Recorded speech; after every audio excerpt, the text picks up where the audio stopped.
যারা ডিম সিদ্ধ দিয়ে খাচ্ছ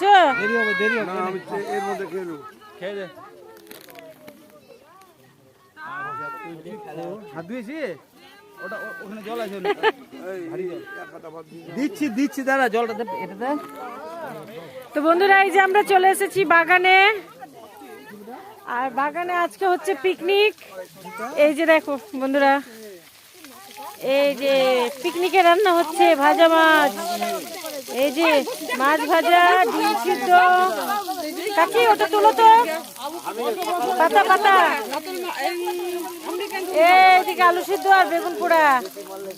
আর এখানে আগে থেকে এসে আছে কাকিমা, এদিকে আবার আমরা এসে পৌঁছিয়ে গেলাম। আমাদের আসার আগে রান্না বান্না কমপ্লিট।